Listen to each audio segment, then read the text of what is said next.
Welcome back to my channel. তো আজকে এসেছি আমি কালনাতে, মানে কালনার পয় স্টেশন বাগনাপাড়াতে এসেছি, কারণ আমার একটা দাদার বিয়ে আছে। দাদার বিয়ে এমনই হট করে বিয়ে, আমাকে ধরো তোমার একদিন আগে আমাকে বলেছে যে দা ভাই বিয়ে আছে চলে আসিস। তো সেই জন্য কোনোভাবে কোনো কিছু করেও আসতে পারি না এখানে।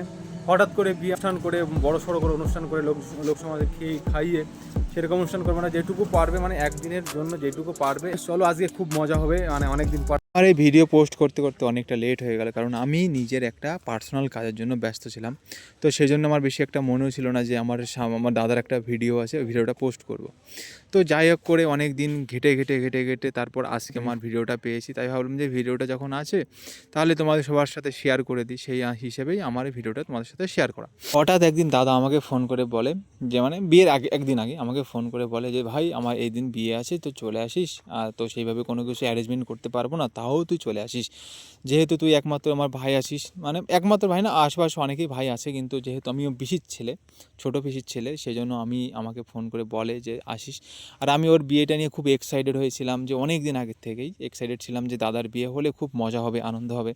তো সেই হিসাবে আমি চলে গেছিলাম তাড়াতাড়ি, বিয়ের একদিন আগেই আমি চলে গেছিলাম। গিয়ে দেখি মানে পুরোপুরি অবাক, যে দাদা আমাকে বলছে যে হট করে বিয়ে ঠিক হয়েছে ভাই, তেমন কোনো কিছু অ্যারেঞ্জমেন্ট করতে পারিনি। তখন আমি দাদাকে বললাম, দেখ দাদা, যেটুকু তোর সামর্থ্য অনুযায়ী যেটুকু পারবি তুই সেইটুকুই করবি, তার থেকে বেশি কিছু দরকারও নেই, আমরা আশাও করি না। তো সেই হিসাবে বিয়েটা খুব ভালো, মানে এত এনজয় করেছি, মানে এনজয়ের থেকে বেশি মানে কাজবাজও করেছি। আমার কাজবাজ বেশি একটা কিছু আমার করা লাগেনি। কেন নমস্কার লাগবে না, নমস্কার দিক আমার দিকে তাকায়ও না। চলো চলো চলো গাইজ, আমরা এখন বেরিয়ে যাচ্ছি দাদাকে নিয়ে। পর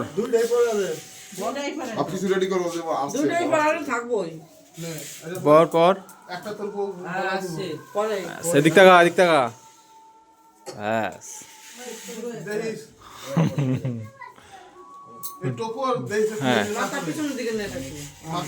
বস বস বস।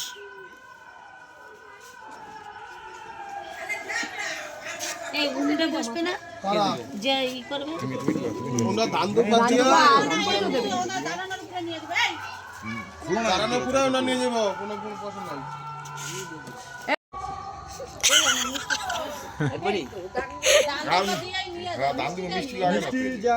মিষ্টি দিছে সবাই খাবার নি। তুমি মিষ্টি খাও, জল আনতাছে। আদে খাওয়া চামচ লাগবে না, ওই আটা কোন দি সাইডে সরাও। আরে গোটা খাও চামচ তো দুই। তো রেডি হয়ে গেছে, এখন বেরিয়ে যাব। তোমার লাস্ট আমাদের মাসি পিসিদের মধ্যে সব থেকে আমার দাদাই আছে, তার বিয়ে হতে বাকি। তারপরে কার নাম্বার কে জানে, তো যাই হোক তারপরে কার নাম্বারই হবে। আর যাই হোক, তো গাইস চলো গাইস, এখন গিয়ে তাড়াতাড়ি গিয়ে চলে যাই, নাহলে আবার লেট হয়ে যাবে, 8টায় লগ্ন। সো গাইস বর উঠে গেছে এখন, আমার এই যে ভাগ্নে, মামা একটু টোপরটা পড়াই দেখি, মামা মাথায় দেখি, একটু পড়াই মামা, একটু পড়াই। ও ভাই কি লাগছে সব এইদিকে। মা তুমি যাওয়া না মা? ও মায়ের শরীর ভালো না, সেজন্য যাবে না। আর এদিকে সব তোমার উঠছে গাড়িতে, আর এদিকে হাতে টোপর। চলো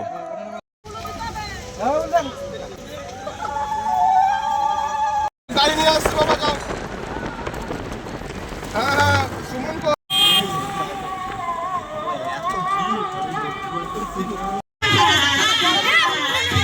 গাইস দেখো কিভাবে গেট ধরেছে, দেখো।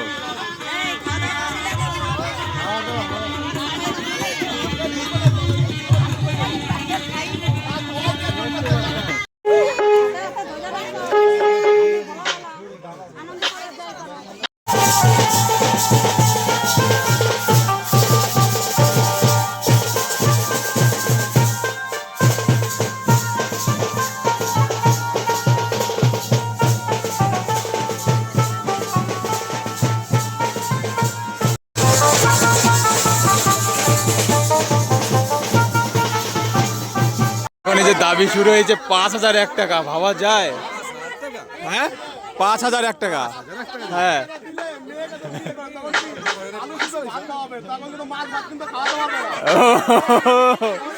এখন চলছে এখানে বার্গেনিং।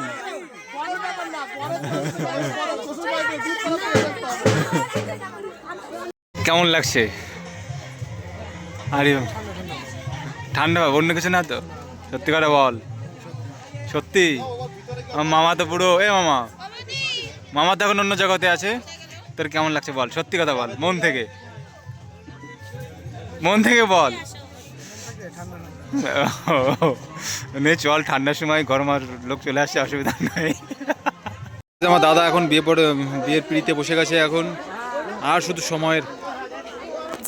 শুধু সময়ের অপেক্ষা, তাহলেই আমার বৌদিকে দেখতে পাবো। আর ওই একজন আমার দিদি বসে আছে, তাই তো? এই হাসি খান দেখো, মনে হচ্ছে কলগেটে দাঁত হয়ে যাইছে, সাই দিয়ে মতো সাই।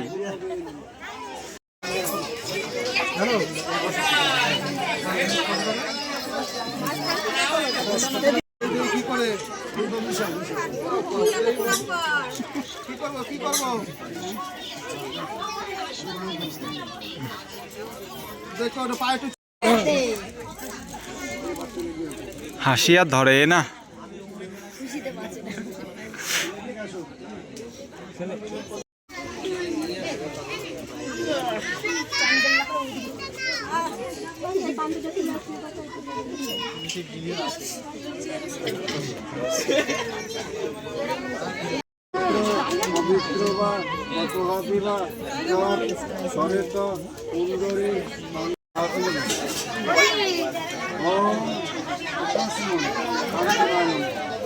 ঘুম পাচ্ছে?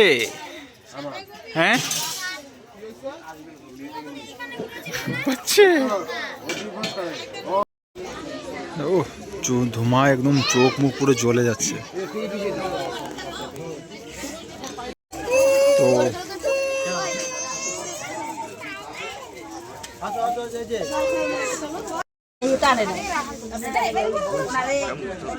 আমার কাছে একটা গুঁতো দেবে।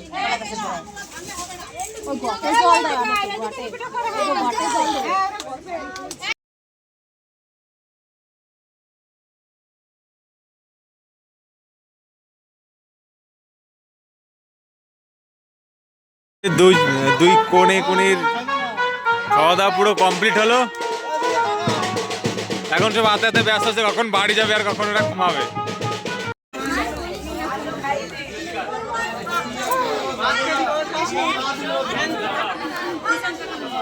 से जोड़ा रब ने प्रीत